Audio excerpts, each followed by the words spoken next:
Bom dia, boa tarde, boa noite, or whatever the case may be. My name is Marcus, and I am the host of the Black Brazil Today YouTube channel, as well as the blog, blackbraziltoday.com, where I analyze Brazil from the perspective of race.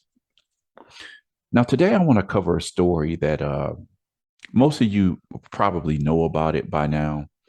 It happened probably a little bit more than a month ago. Maybe some of you haven't heard of it if you're not into sports, particularly speaking of like car racing.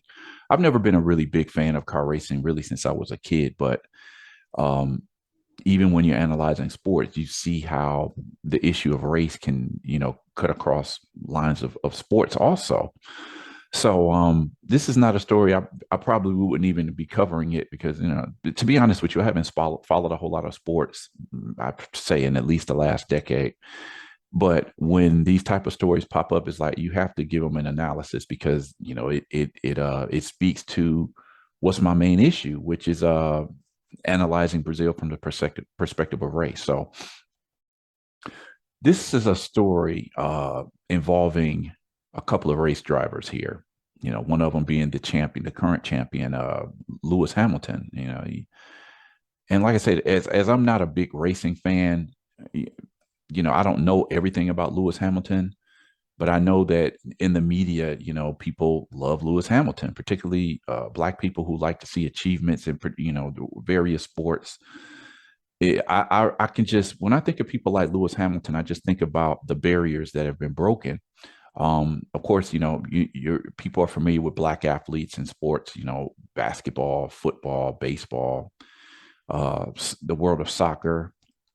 Um, before Tiger Woods came on the scene, you didn't see a whole lot of Black champions in golf. Before the Williams sisters came to tennis, you didn't see a whole lot of champions in tennis. And one could argue the same thing in professional just race car racing, I guess you'll say, until you get someone like Lewis Hamilton. So this goes back. This story it's an international story because it's involving Lewis Hamilton, who is a globally recognized champion in car racing. So this has to do with a former Brazilian Formula One champion and Lewis Hamilton, who is one of the superstars in the sport today. So this story is I entitled it "Black Brazilians Repudiate Former Formula One Drivers' Usage of Term neguinho," referring to Lewis Hamilton. But the question about this whole discussion is the term neguinho, as is commonly used in Brazil, is it equal to the infamous N word that people are familiar with in the United States? It leads to a bigger discussion, and this is a discussion that I've had numerous times over the years about the similarities and differences between words and what they mean in the Black community in the United States versus the overall American society. And there are a number of these type of terms that are used in Brazil that 20 to 30 years ago people didn't really say much about. It was just like it was accepted as part of the culture. It was accepted as not necessarily being offensive. But as I've been saying from the beginning, following what's going on in Brazil for a number of years, I've seen this shift where with a rise in Black consciousness, there's just certain racist jokes, gestures, attitudes, and treatment that Black Brazilians simply don't let it slip under the rug anymore. They don't push it under the rug. They don't go hide in a corner. They don't go away crying, come home crying to mom because somebody called them a monkey. But this has shown a profound change in Brazilian society, particularly, and I would say in the last 12 to 15 years, is this change that I've seen. I just with the rise of social media, this is just something that I've noticed. It's in the 22 years that I've been traveling to Brazil, 9 of which where I lived in the country, you just see this dramatic change, this dramatic shift in just the attitudes that Black Brazilians have. Like, you're not going to treat us like second class citizens anymore. You see protests going on all the time, and it's totally it's a completely different place than the place that I first started visiting in the early part of the 21st century.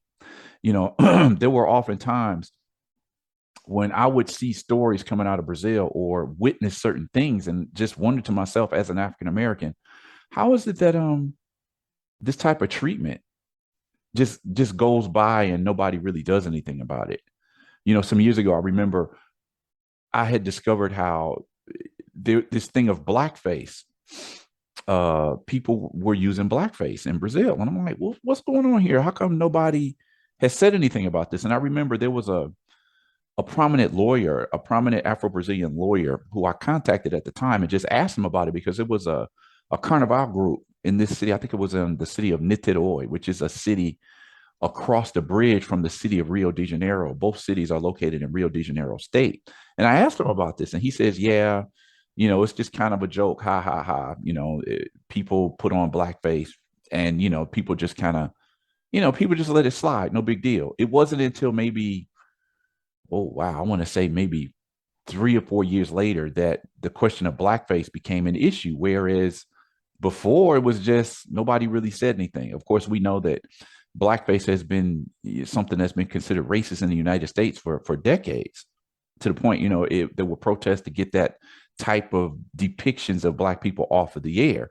I think it was in 1999, Spike Lee used blackface in his film Bamboozled to make a certain point about where he saw black culture going, and believing that certain ways that rap music was depicting black culture, it was almost like we were wearing blackface again. I definitely, I know I say this all the time, but that's a whole nother story I'll get into another time. This You have to excuse me because I have like 3,700 articles on this blog, and there's a lot of stuff that I want to get to. So let's just get into this article for now. So again, Black Brazilians repudiate former Formula One drivers' usage of the term neguinho, referring to Lewis Hamilton. But is the term equal to the N word? Okay, so here we go. So recently, an incident that underlines and exemplifies Brazil's racial issues made international headlines. Whenever this happens, I always get a chuckle because it has long amazed me how Brazil has managed to sweep its everyday racial issues under the rug, all the while pointing the finger at other nations for being openly racist. Although some international outlets have covered racial incidents in Brazil from time to time, these stories are never covered as often nor as thoroughly as incidents that happen in other countries, particularly the United States. Of course, everybody by now knows about the incident involving George Floyd, but incidents like this happen in Brazil all the time, but you rarely hear about them. If you're not if you're not looking at particular websites, of course, you can get news like this in Brazilian websites in Portuguese, but in the English speaking world, you don't really hear much about what's going on with Brazil as much as people talk about racial profiling and police brutality in the United States. After years of following this, I can honestly say Brazil is far more off the chart in terms of killing Black people than what you see in the United States. Again, another issue I will have to touch on in the future, but of course, I've known and covered such issues for a number of years, but my media reach is nothing compared to that of billion-dollar mainstream media outlets. Considering this, according to reports, although American cops are thought to deal with African American population with extreme violence, why don't we know that police in Brazil kill, by some estimates, between 5 to 17 times more Afro-Brazilians? Why don't most of us know that? That's exactly my point. In terms of the story I will discuss today, the main reason that this most recent incident has even garnered international attention is because it involves well-known British Formula One racer, Lewis Hamilton. Although I have never been a racing fan, or I haven't been much of a racing fan, even not being into the sport, as Brazil's Black media has celebrated his accomplishments so much over the years, it's impossible to ignore his incredible career. It's actually ironic that this incident with Hamilton is in the headlines now because just a few weeks before the incident in question, the owner of a gas station near my home in Michigan gave me like a 3-minute crash course on the importance of Lewis Hamilton. As I've said, Hamilton is immensely popular with Black Brazilians, many of whom celebrate his accomplishments. And he was featured on the cover of the country's only magazine targeted at Afro-Brazilians, which is called Raça Brazil, some months back. Might have been last year, if I'm not mistaken. The situation I will discuss once again brings to the fore the manner in which language exemplifies the way in which Brazilians see race, the idea of race in place, and the denial of any sort of racist intent that has been the country's calling card for decades. Now, when I speak on this question of race in place, what I mean by that is when I follow the situation in Brazil, and I followed it for a number of years, I continuously come across these incidents where it becomes clear that white Brazilians believe that there are certain places in society and certain positions in society that Black Brazilians are not supposed to have. They're not supposed to. They're not supposed to be in elite schools. They're not supposed to participate in certain sports. They're not supposed to have, big houses where they're the owners and not the help. You constantly see this in whatever area you're talking about, whatever situation. It's like you find a Black person in a certain place and you just think to yourself, how can this be? You can't be the boss here. You can't be the person who owns this house. What are you doing playing? Why are you practicing ballet? That's not for Black girls, this type of attitude. So there's a number of articles where I discuss this. Before was Rebecca Andrade came up big, winning a gold and silver medal in last year's Olympics. Daiane dos Santos she broke a lot of ground in becoming one of the most well-known Black gymnasts in the world. In Brazil, it was just unheard of. I mean, the name of this article that I did back in 2015, Daiane dos Santos has repeatedly talked about how people treated her as a Black girl practicing gymnastics. She's heard, people asking her questions like, why didn't you choose a sport more ideal for your biotype? Basically, you're a Black girl. What are you doing practicing gymnastics? Daiane dos Santos, Brazil's greatest gymnast, speaks on being a Black woman in gymnastics. And this is another thing. It's like, you're Black, you don't belong here. So, people can look and say, well, you're making this up. Like, well, this is what Daiane dos Santos has talked about. She talked about this even more when Rebecca Andrade won her medals. Was it earlier this year or last year? She walked away with a gold and a silver medal in the Olympic Games. And it was unheard of. Another article, you don't need to work so much because you won't go far. After all, you're of color. Overcoming odds against Blacks in classical music, Maestro Alba Souza conducts orchestras and will complete a PhD in orchestra direction. So this is another article. Traditionally, Brazilian society says Black Brazilians belong in just singing samba. When you start getting into Brazilian popular music, when you get into classical music or Brazilian jazz or just jazz, period, it's like you're out of your league. You're not supposed to be here. Go back and continue to play your samba. It's almost like, I always make the comparison with samba and American blues because they both have these roots in Black people. And then you're supposed to be typecast in this type of music. There's another article I will cover sometime in the future where a number of Black Brazilian singers, female singers, speak on how some of them had to leave the country to even get a chance to sing music that wasn't samba. Because it's like if you're a Black woman in Brazil, you're automatically expected to sing samba. Like, well, what if you want to sing another form of music? But again, this idea of race, you're being Black and place, music outside of samba is not for you. This is the attitude that you get. Again, this is not Marcus saying this. I'm just repeating what the research has said over the years. Here's an article I did. Let's see, what year is this from? I want to say 2015. In Brazil, I don't know any Black dancer in classical ballet. A native of Rio, who is the ballerina Ingrid Silva, finds success in New York. Ingrid Silva's story is incredible. She, was a Black girl from Rio. She ended up auditioning for the Harlem Dance Theater, and she got a place there, and she's making a name for herself there. But like Daiane dos Santos in gymnastics, she speaks on how, for the most part, Brazil does not expect Black girls to participate in ballet. Okay. Again, Marcus, this is not something I'm saying. This is stuff that I have discovered. There's other black ballerinas who speak on this. Some who have found success in the United States.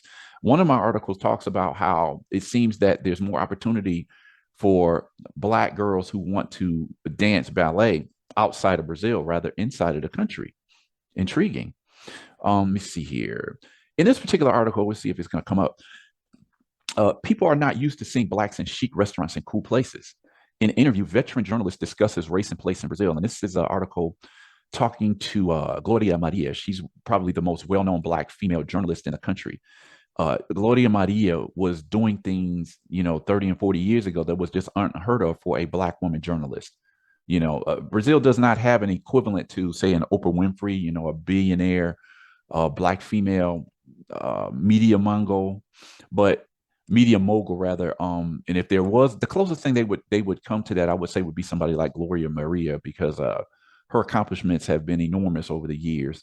She with her success, Gloria Maria has traveled all over the world doing reports in just numerous countries around the world. She set the standard for uh, the places where black women could go if they went into journalism, right? A lot of people mention how seeing Gloria Maria on TV inspired them to be able to get into journalism. Here's another one on race and place. Whether in an elite school or dreaming of an opera career, Brazilian society continues to tell blacks where they don't belong. This particular article was about a classical pianist and a student who was in an elite private school. In elite private schools in Brazil, most of the students are going to be white or what I'll say something close to white, right? This brought to mind the scene in the what year did that movie? I think it was 1992, the Spike Lee film Malcolm X, and it detailed this part of Malcolm's life where he was growing up and he had dreams of wanting to be a lawyer, and a white teacher told him like, no, you should be a carpenter. Use your hands. Jesus was a carpenter. If you remember that scene, it's like shattering this boy's dreams of what he could become. But because he was a little Negro boy, his white teacher says, no, that's not your place. So in this article, this talks about a kid's experiences in an elite, like overwhelmingly white school. And further down, Jean William was advised not to pursue a career as an opera singer because there were no black princes, right? So this is something you get all the time. The articles are just endless. Racism at 30,000 feet. Members of a youth group targets of racist comments on a flight. Airline employees interrogate group after they protest. So it's like, I forget, I have to go through this article again. What year is this article from? From 2015. These group of black, maybe students, some type of organization, if I don't remember, I have to go back and read the whole article, but they heard comments on this plane. Like people were just like almost offended that they saw a group of black people on an airplane. Like, how dare you be on an airplane? This is not your place. Again, don't shoot the messenger. This, the material that I cover here is stuff that I comment on after I have discussed the article. So, it's just very obvious. It doesn't have to be for me. It doesn't have to come from me because, Black Brazilians are sharing these stories. They're making headlines now. This is actually a picture of, somebody, a flight attendant harassing one of the, one of the black people on the plane. It's like, again, you're in a plane. You obviously have a flight, you're going somewhere and people are bothered by your presence. They actually had this little protest right on the plane and somebody filmed it. So this is what I mean when I say race and place, like black people getting harassed going into certain stores. Like people automatically believe that you're black, you're gonna steal something. So this is just a little background, a little context here. So we can understand what happened with Lewis Hamilton, why it speaks to how race works in Brazil. I've seen these types of incidents since I first began studying the issue of race in Latin America's largest country. A white Brazilian utters a term or phrase that black Brazilians deem racist, then said white Brazilian denies having said anything meant with racist intent. This time it involves famed three-time world champion race car driver Nelson Piquet and the words he used in reference to Lewis Hamilton. So you got Nelson Piquet on the left, Lewis Hamilton on the right. Quite honestly, I had never heard of Nelson Piquet. I was familiar with Ayrton Senna, who is, he's globally known as well. Actually, this guy, from what I understand, Nelson Piquet came before Nelson's before he came before Ayrton Senna. Again, I'm not a race car expert, but that's not the point of my article. It's I'm studying this from a perspective of race. So before I go any further or offer my analysis, let's look at what exactly happened. According to one article, actually several articles, former Brazilian former Formula One driver Nelson Piquet, 69, used a term that is considered racist to refer to the 37-year-old world champion Lewis Hamilton. This story today are courtesy of the UOL and BHAZ websites. You can find a link at the bottom of this article. In an interview granted in November 2021 that resurfaced and returned to circulate on social networks, the Brazilian referred to the Brit as a neguinho when commenting on an accident between Hamilton and Belgian Dutch racing driver Max Verstappen at the British Grand Prix in July of that year. Discussing the incident, Piquet said the neguinho put the car in and left it there because there was no way to pass two cars on that corner. The neguinho left the car. It's because you don't know the curve. It's a very high curve. There's no way to pass two cars, and there's no way for you to put the car on the side. He screwed up, said Piquet. The speech generated widespread repercussions, being repudiated by Hamilton himself, by Formula One, Mercedes, FIA, which is the International Automobile Federation, and dozens of people on social networks. Lewis Hamilton himself tweeted, "It's more than language. These archaic mindsets need to change and have no place in our sport. I've been surrounded by these attitudes and targeted my whole life. There has been plenty of time to learn. Time has come for action.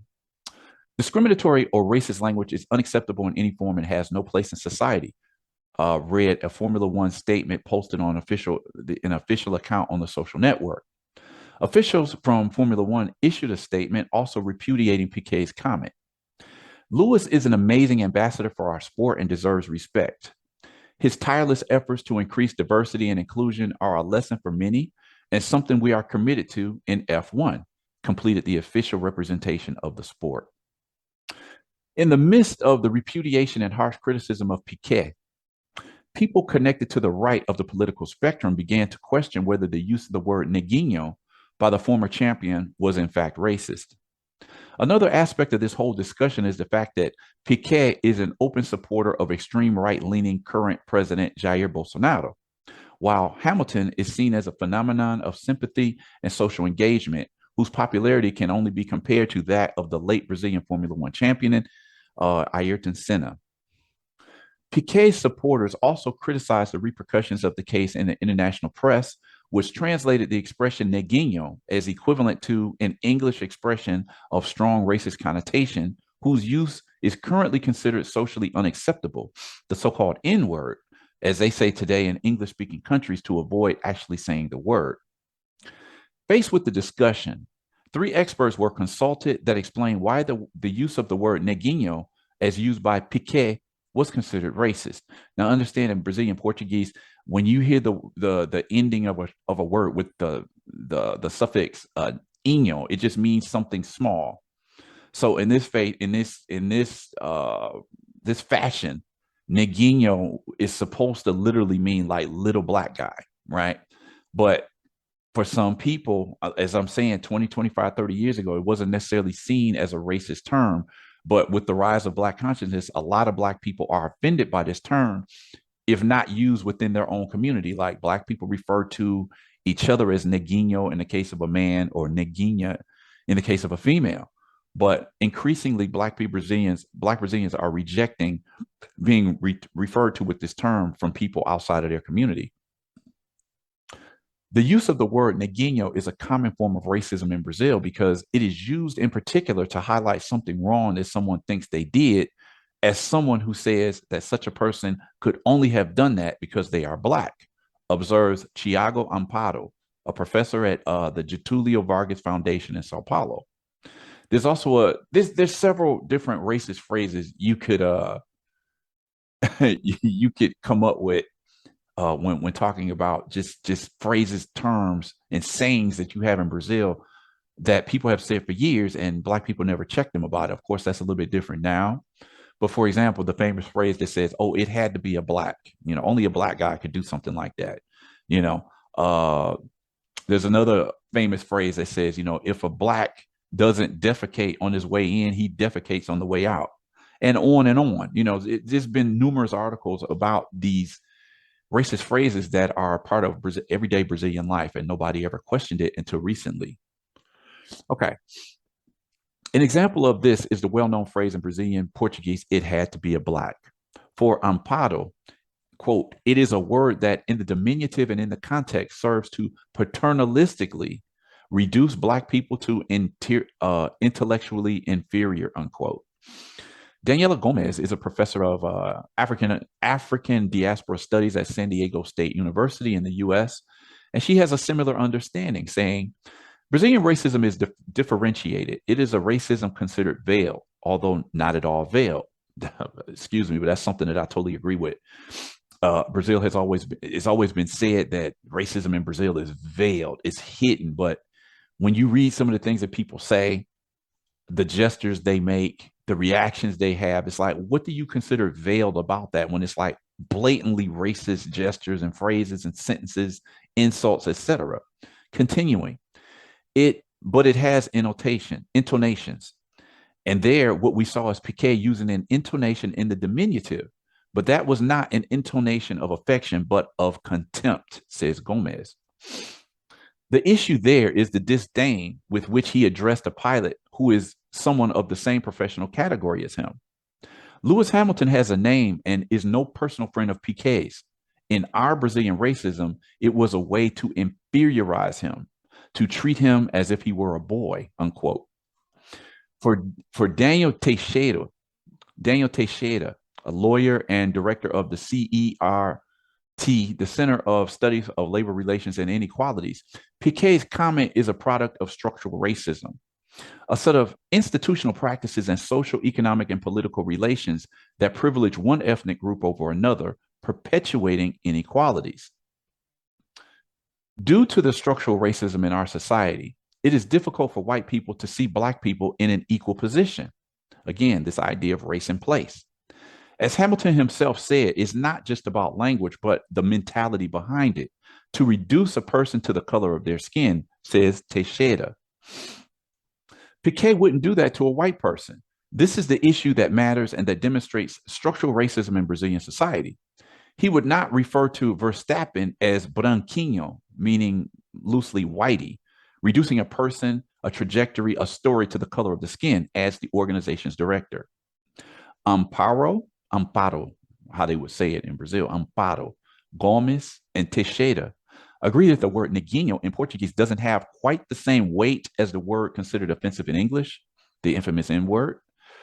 But they reinforce that this does not reduce the load of disdain, inferiorization, and ridicule of the expression used by Piquet to refer to Hamilton.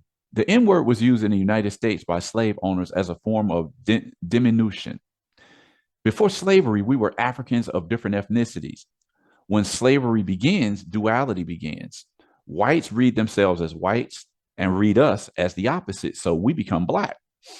And the way slaveholders treated the enslaved was through the N word, nigger or nigga, explains Gomez of San Diego State University.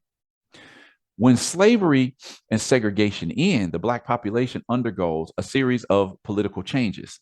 There is a movement to re-signify the word Negro, but the two variations are banned. The teacher points out that I say because there's a difference between teacher and professor. In Brazil, you have professora or professor being the term, where in the United States, we generally use teacher for grade school and professor for university and college. So the professor points out that racism is expressed differently in different places, and that the same word, depending on the context or tone of voice, can mean different things. This is something that I've always said. Quote, my mother calling me a neguinho can be a form of affection. A stranger, instead of treating me as Professor Daniela Gomez, treating me like a little black girl. It's racism she exemplifies. For Teixeira from CERT, the episode reveals how people with prejudiced views have felt more comfortable to express their prejudices under political leaders who do the same. Now, this is an obvious jab to current President Jair Bolsonaro. A lot of people believe that with Jair Bolsonaro becoming president, that people who were once quote unquote ashamed of being caught being racist now they have felt the liberty to just be openly racist and not be ashamed of it. It used to be a thing of I remember seeing pictures, 10, 15 years ago of white Brazilians, and they get caught saying something racist and they would throw like a hood over their head or a jacket or something. They wanted to be hidden from public because whether they see themselves as racist or not, they didn't want to be publicly outed as being a racist. Whereas today, you see people openly saying, hey, I'm racist. Yeah, I am. So what? I don't like being around black people or whatever it may be. There seems to be no shame nowadays. This is what a lot of people are saying, and you see it when you see the incidents that go on in public. Now, mind you, I've been reading about racism in Brazil for a long time. Uh, you go all the way back. I mean, any country that started with slavery, it just asks you, if you have 350 years of slavery, how can you all of a sudden believe that you don't have this race-based problem where people are still associated with their origins in slavery? It's just a real basic question that people don't really want to deal with. When you look at the social economic statistics coming out of Brazil, it's very obvious. Now, people can argue and say, well, that's not necessarily racism. That's black people not taking advantage of the opportunities they have. That's a discussion that we can have. Um, but all I'm saying is that in the last few years, particularly since Bolsonaro rose, I mean, the racism has always existed there. It's been documented in just numerous books, but it just seems more blatant since Bolsonaro came to become the leader of the country. So that's a clear jab at Jair Bolsonaro. This is actually an election year. We're going to see if which way Brazil is going to be going, by the end of the year. But that's another story. Um, Many people feel authorized to express themselves in this way precisely because there are political leaders today who strengthen this stigmatization, who use the same language, making it be used openly. This does influence, but these people also reflect a structural issue in Brazil of how Black people are treated, says the lawyer. When Black people emerge in their activities, they end up bothering white people who saw themselves as universal, as the standard of certain social places. The black presence questions this standard, and when it gains a Lewis Hamilton-sized highlight for Formula One, it bothers them much more, generating a stereotypical and disrespectful reaction. Again, would this story have even made headlines? If I'm saying, would this story have made it outside of Brazil if it hadn't been an international figure such as Lewis Hamilton involved? But the point is, this type of attitude, this type of gesture, this type of stance that says Black people are beneath me, Black people are good for cleaning my house. This is what you get in these type of phrases. And, of course, people are going to deny, oh, that's not how he meant it. Like, well, I clearly see, what the point is being made. What Lewis Hamilton's name is. Why would you call him neguinho, on national TV when you know what his name is, right? Um, so for Amparo from FGV, again, the Getulio Vargas Foundation. This is a university, a very prestigious university in Brazil. So this is where this professor, he teaches. He says, okay, so for Amparo from FGV, however, the strength of the repudiation of the expression used by Piquet demonstrates the advance of the anti-racist struggle and how certain things are no longer socially tolerated. It is commendable that there is a rejection of the use of the word neguinho in this specific episode because it shows a change in society in no longer accepting everyday and previously normalized racism, says Amparo. This word is very recurrent in Brazilian daily life, although it is invariably used in a pejorative tone. Rejecting its use implies rejecting the everyday racism, recreational or not, that is so common in Brazil. This is an important point. I have long noted the profound changes in Brazilian society, particularly in the era of social networks. With a rise in access to information, education, and widespread sharing of opinions, today, everyday Brazilians are far more likely to reject this sort of behavior and react against it as a whole than they did just decades ago when it was just sort of accepted as bad behavior that shouldn't be openly challenged. Right. So this is what I'm saying. Even though rejection of racism has existed for decades and centuries in Brazil, uh, it was always, you had a few people who would protest against it. But what I'm saying and what others are saying is that as a whole, the consciousness of the Black population in Brazil has just risen in the last few decades, where things that used to slip under the curtain, slip under the door and be hidden under the rug is no longer like this. There's a famous phrase that people like to say nowadays is, put fire to the races, which was it was actually a lyric from a popular hip hop song, and very intriguing to see how far this anti-racist struggle has come in the last couple of decades. After the strong reaction in Brazil and abroad, Piquet released a statement with a public apology. What I said was poorly thought out, and I will not defend myself for it, but I will make it clear that the term is one of those widely and historically used colloquially in Brazilian Portuguese as a synonym for guy or person, and never with the intention of offending. I would never use the word I'm being accused of in some translations. I strongly condemn any suggestion that the word was used by me for the purpose of belittling a pilot because of his skin color. I apologize to everyone who has been affected, including Lewis, who was a great pilot. But the translation in some media and that now circulates on social networks is not correct. Discrimination has no place in F1. Now, what he's referring to is the fact that a number of English language articles covering the story either replaced or translated the term neguinho with the infamous N word, again, which is not quite the perfect substitution. For more on this, I will refer you to a number of previous articles on the BBT blog, links of which will be posted in the description. And as I've said, I've analyzed this topic for some time, the similarities, but the differences between the infamous N word, how Black people in the United States use it with a soft A, whereas a lot of white people use it with a strong ER. And, there's a big difference there, how people perceive the word, who should be saying it, who shouldn't be saying it. Now, the term neguinho doesn't necessarily have the same, let's say, danger, we could say, threat.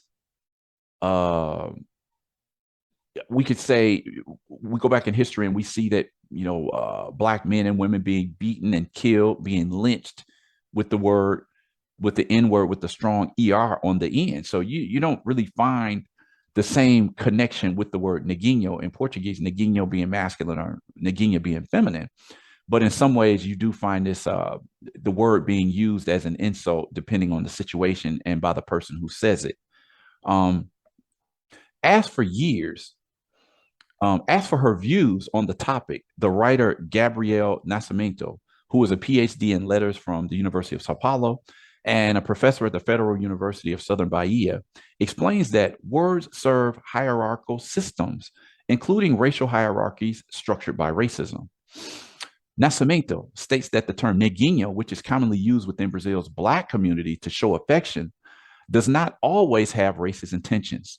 All right. So he's willing to balance this, how this word is used. And that's something else that I can agree with. It depends on the situation. It depends on who says it. I've even seen where Black people using the N word with the soft A on the end can be something that's demeaning, even when from one Black person to another Black person, just depend on how it's used, right? So I believe this is the same thing that he's saying. It may not always have racist intent.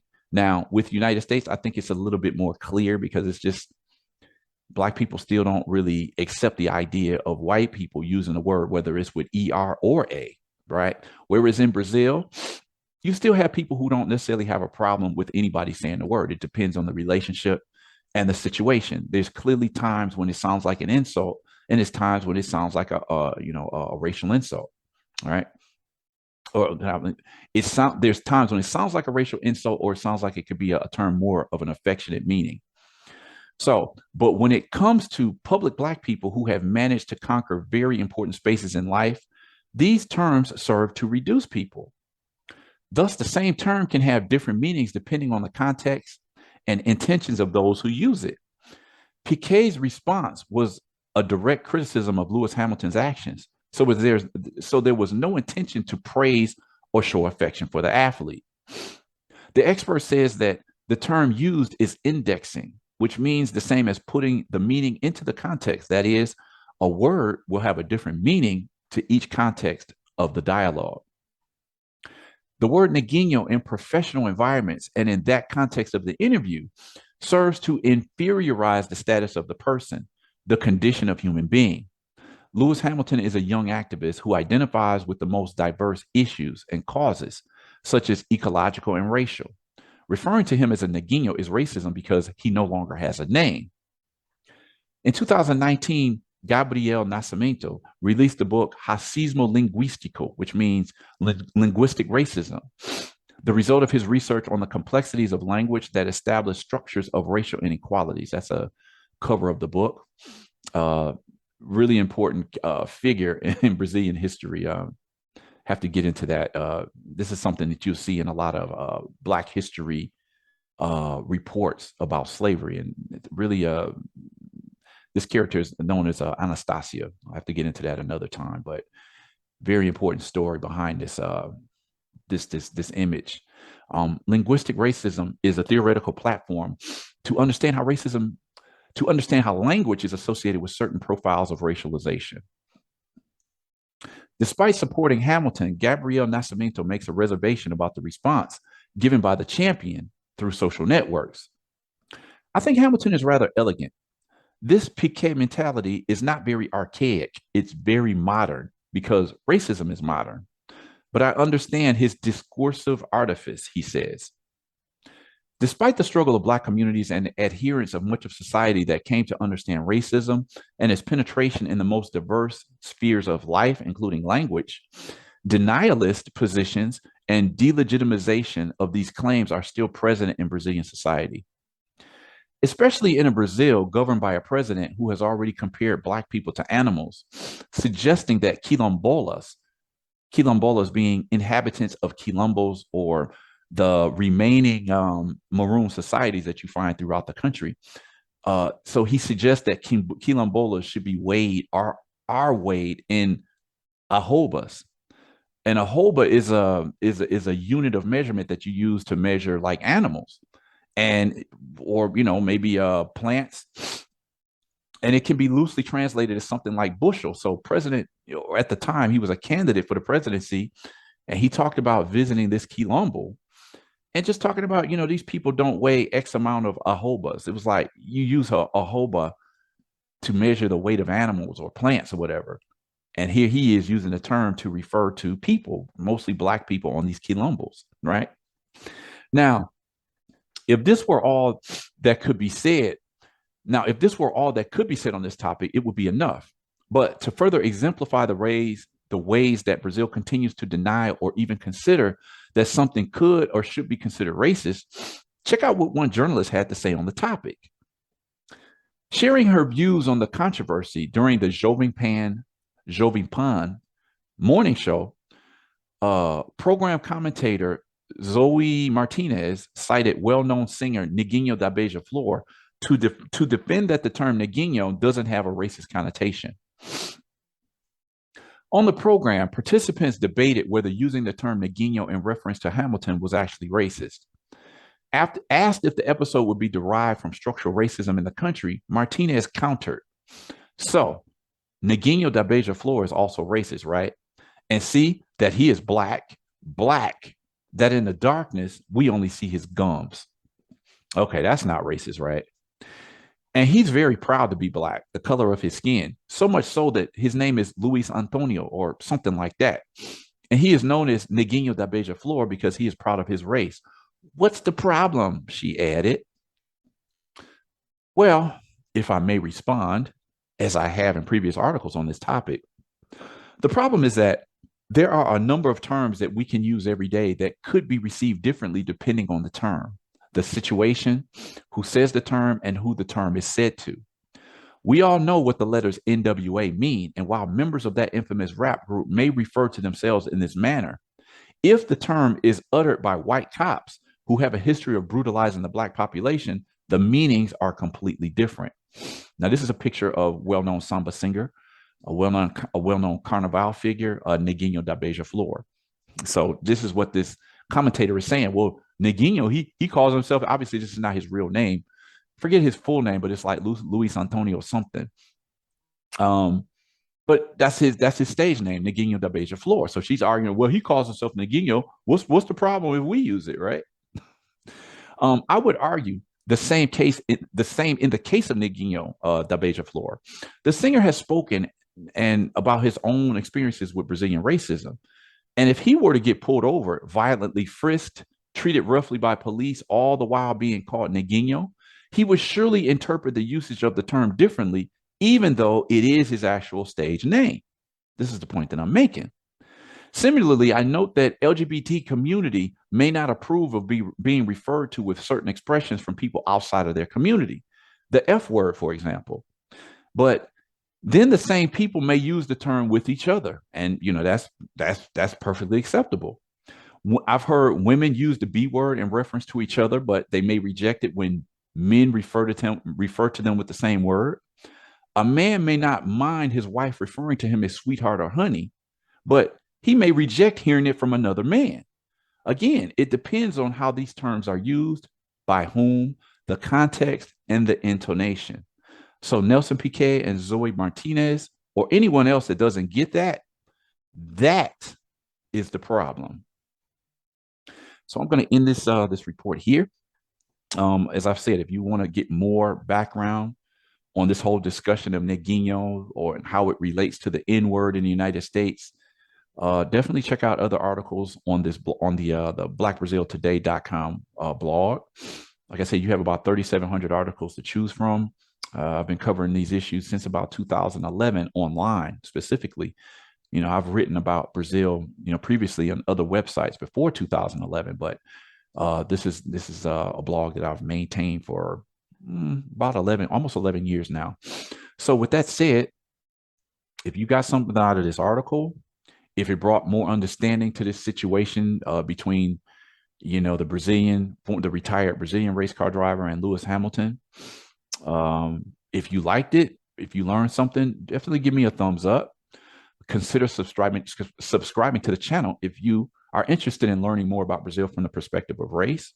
Definitely feel free to share this material because that's the only way this channel will grow and I can have more time to sit down and put more videos on this channel. Also, feel free to click on that notification button so that you can know when I put up new videos. And like I said, I'm gonna keep trying to keep pumping these out every week. So with that said, I'll be looking forward to putting up another video and hope you all come along for the ride.